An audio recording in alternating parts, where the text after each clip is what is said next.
तो last episode के and पे हमने देखा था कि चारों एल्डर्स भागते हुए सीधे सिक्स प्रिंस के पास आते हैं और आकर उसे कहते हैं कि तुम्हें जल्दी से इंपीरियल पैलेस में जाकर छुपना होगा क्योंकि वो एल्डर शी जो है वो तुम्हारे पीछे आ रहा है और तुम्हें मारना चाहता है। तो इसी के साथ यहाँ पर इस एपिसोड की शुरुआत में दिखाते हैं कि हमारा प्रिंस जो होता है वो लोगों से कहता है कि ऐसा बिल्कुल भी नहीं होगा, तुम लोग चाहते हो कि मैं जाकर छुप जाऊं, लेकिन मैं जाकर क्यों छुपूंगा? हम लोग कब तक यहाँ पर बीस्ट टेमिंग सेक्टर के लोगों से डरते रहेंगे? और वैसे भी उस कमीने एल्डर शी को तो सेक्टर से निकाल दिया गया है। मुझे लगता है कि वक्त आ चुका है उसके सामने खड़े होने का और उसे अपने सेक्टर से यानी उसे अपने क्वान रॉन्ग कंट्री से भी निकालने का। तो मास्टर जिन उसे कहते हैं कि हाँ ये बात तुमने बिल्कुल ठीक कही कि उसे और उसके साथी दो और एल्डर्स को सेक्टर से निकाल दिया गया था क्योंकि उन लोगों से बहुत बड़ी गलती हुई थी, लेकिन वो हैं तो एथेरियल स्टेज के मास्टर्स और क्योंकि वो एथेरियल स्टेज के मास्टर्स हैं इसी वजह से वो लोग पावर हाउसेज हैं और हमारी क्वान रॉन्ग एम्पायर के अंदर एक भी एथेरियल स्टेज का मास्टर नहीं है, जहां तक हमारे एम्परर भी एथेरियल स्टेज में नहीं है। इसका मतलब यह है कि हमें उनसे डर कर रहना चाहिए। यहां तक कि तुम्हारे फादर भी नहीं चाहते कि उसके साथ कोई मसला हो, इसी वजह से उन्होंने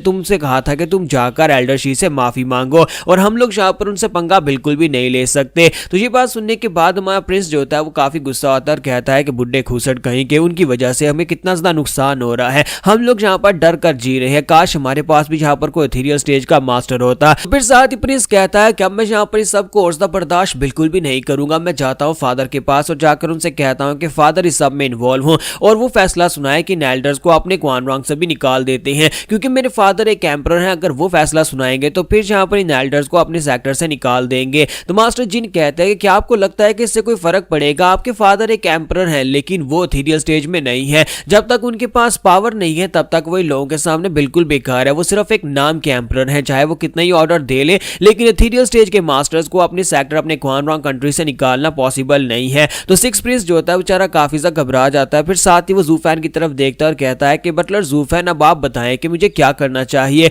तुम्हारा ज़ूफैन उसे कहता है कि अगर मैं यहाँ पर नहीं होता तो तुम्हारे लिए यहाँ पर सबसे बेस्ट प्लान यही था कि तुम्हें इंपीरियल पैलेस में जाकर अपने फादर के पास छुप जाना चाहिए था। और साथ ही वो उन चारों मास्टर से कहता है कि तुम चारों बुड्ढे खूसट कहीं के, क्या तुम्हारे पास दिमाग नहीं है? तुम चारों खुद भागते हुए यहाँ पर चले आए जबकि तुम एक जेट स्लिप भिजवा सकते थे या फिर कोई मैसेंजर भिजवा सकते थे और खुद तुम लोग इंपीरियल पैलेस में जाकर वहां पर से मदद मांग सकते थे, लेकिन तुम लोग डर के मारे भागते हुए सीधे यहाँ पर बेवकूफों की तरह चले आए। तो मास्टर जिन कहता है कि वो दत्त तेरे कि हमें तो इस बार में ख्याल ही नहीं आया कि हम लोग ऐसे भी कर सकते थे। तो इसी के साथ ही हमारा सिक्स प्रिंस कहता है कि बटलर ज़ूफैन अब बताओ ना अब मैं क्या करूं? तो हमारा ज़ूफैन कहता है अब तुम्हें यहाँ पर कुछ भी करने की जरूरत नहीं है क्योंकि मैं यहाँ पर हूँ, बस तुम्हें एक काम करना है। तो हमारा सिक्स प्रिंस सोच रहा होता है कि कोई बहुत ही कमाल का काम बताएगा। तो हमारा ज़ूफैन उसे कहता है कि मुझे अपने क्राउन प्रिंस के पास लेकर जाओ, अपने बिग ब्रदर के पास, और उसके बाद तुम जाकर इंपीरियल पैलेस में छुप जाना। तो हमारा ज़ूफैन आगे से डिमोनिक स्माइल देता है तो एल्डर चिल्लाकर उसे कहते हैं कि ये क्या बकवास हो रही है, हमारे सिक्स प्रिंस तुम्हें अपना हीरो मानते हैं और तुम यहाँ पर उसे क्या भीगी बिल्ली वाला मशवरा दे रहे हो? हमें लगा कि शायद तुम ये कहने वाले हो कि जब तुम यहाँ पर हो तो फिर तुम्हें परेशान होने की जरूरत नहीं है, तुम तो उसे कह रहे हो कि जाकर इंपीरियल पैलेस में छुप जाओ।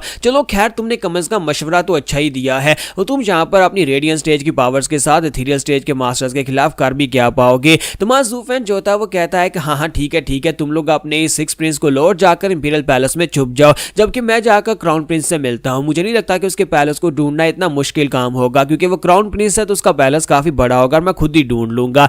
जबकि सिक्स प्रिंस भागता हुआ उसके पीछे जाता और कहता है नहीं बटलर ज़ूफैन तुम अकेले कैसे जा सकते हो, मैं तुम्हारे साथ जाऊंगा। और साथ ही वो एल्डर से कहता है कि तुम सभी लोग अपनी बकवास बंद करो, अब मुझे किसी चीज का डर नहीं है, मेरा हीरो यहाँ पर है तो फिर मैं क्यों डरूंगा किसी एल्डर शी से? जब तक ज़ूफैन यहाँ पर है तब तक कोई मुझे नुकसान नहीं पहुंचा सकता और वैसे भी बटलर ज़ूफैन कौन सा हमेशा के लिए यहाँ पर क्वान रॉन्ग में रहने वाले हैं, आज यहाँ पर हैं तो मुझे इनके साथ दिन गुजारने दो। तो जैसे वो लोग बाहर निकलते हैं इसी के साथ ही मास्टर शी वहां पर पहुंच जाता है और ऊपर से वहां पर सिक्स प्रिंस को देखने के बाद कहता है तो फाइनली चूजे तू मुझे मिल ही गया, तूने यहाँ पर ऐसी हरकत करके मुझे बहुत ज्यादा गुस्सा दिला दिया, तुम्हारी हिम्मत कैसे हुई? पहले यहाँ पर तुम्हारा बाप मुझे अपने पैलेस में बुलाता और कहता है कि मेरा बेटा तुमसे माफी मांगेगा और उसके बाद तुम यहाँ पर मुझे शर्मिंदा कर देते हो सभी लोगों के सामने और तुम यहाँ पर अब छुप कर बैठे हुए हो। क्या तुम्हें लगता है कि मैं तुम्हें जिंदा छोड़ूंगा? अब तो तुम्हारा बाप भी आ जाए तब भी मैं तुम्हें जिंदा नहीं छोड़ने वाला। तो मास्टर शी वहां पर नीचे उतरते और कहते हैं कि ये क्या तुम्हारे पास तो सिर्फ रेडियंट स्टेज के एक्सपर्ट्स हैं, तुम यहाँ पर 4-5 रेडियंट स्टेज के एक्सपर्ट्स की मदद से अपनी जान बचाना चाहते हो।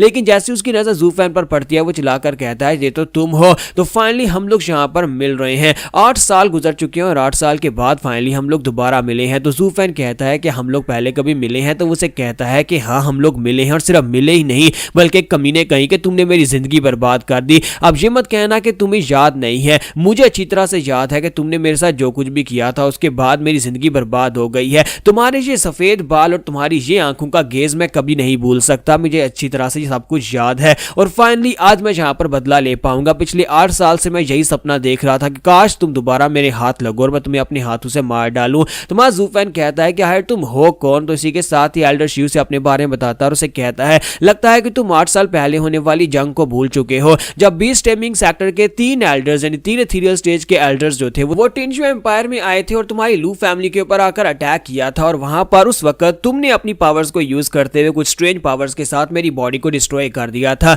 उस वक्त में एथीरियल स्टेज का मास्टर था और उस वक्त ये शर्मिंदगी की वजह से मेरे साथ और बाकी के एल्डर्स को तुमने वहां पर कुछ खास एल्डर्स जो कि शायद डीमन स्कीमिंग सेक्टर से थे उनकी मदद से तुमने हमें कैप्चर कर लिया और उसकी वजह से हमें बहुत ज्यादा शर्मिंदगी उठाना पड़ी और वहां पर हमें बहुत सारे अपने सैक्रेड स्टोन्स को भी खोना पड़ा, जिसकी वजह से सेक्टर लीडर ने फैसला किया कि हमें सेक्टर से बैनिश कर दिया जाए। हम तीनों एल्डर्स को सेक्टर से निकाल दिया गया और ये सब कुछ तुम्हारी वजह से हुआ। तुम मुझे पहचान नहीं पा रहे होगे क्योंकि तुमने मेरी बॉडी को डिस्ट्रॉय कर दिया था और इस वक्त मैं एक नई बॉडी के अंदर हूं। लेकिन आज फाइनली यहाँ पर ह्यूमंस मेरे पर मेहरबान और मैं बदला लेने वाला हूं। आज मैं तुम्हें मार डालूंगा। तुम्हारा ज़ूफेन सोच रहा था मुझे तो ये कोई बेवकूफ लगता है। तो इसी के साथ ही मास्टर शिव से कहता है कि लड़के तुमने मेरी जिंदगी बर्बाद की थी ना, आज मैं तुम्हें दिखाता हूं कि आज यहाँ पर क्या होगा। तुम और तुम्हारे साथ साथ 6 प्रिंस दोनों यहाँ पर आज मेरे हाथ से मरोगे। तुम्हारा ज़ूफेन जो होता है वो कहता है कि अच्छा मुझे अब याद आ गया है कि तुम वही कमीने बुड्ढे खूसट हो जिसकी स्किन को मैंने चीर दिया था और उसके बाद अब तुम्हारे पास नई बॉडी आ गई है। तो इसी के साथ ही 6 प्रिंस से कहता है कि बटलर ज़ूफेन अब देखो अब तुम भी इस मामले में इन्वॉल्व हो गए हो, अब तुम्हें भी यहाँ पर कुछ ना कुछ करना चाहिए।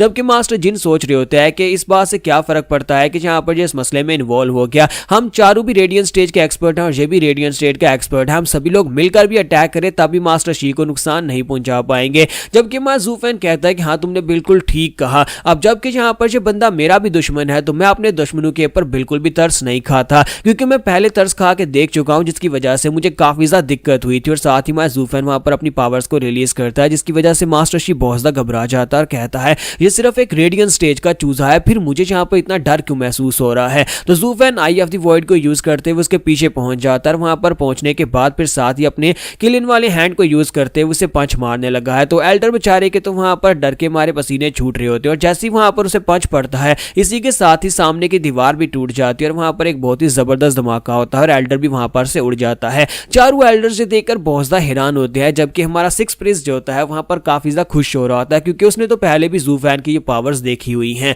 तो यहाँ पर हमारी एपिसोड 713 का एंड होगा और नेक्स्ट एपिसोड में देखेंगे क्या हमारे ज़ूफेन को वो मिल जाएगा जो वो यहाँ पर क्वान रॉन्ग में ढूंढने के लिए आया है।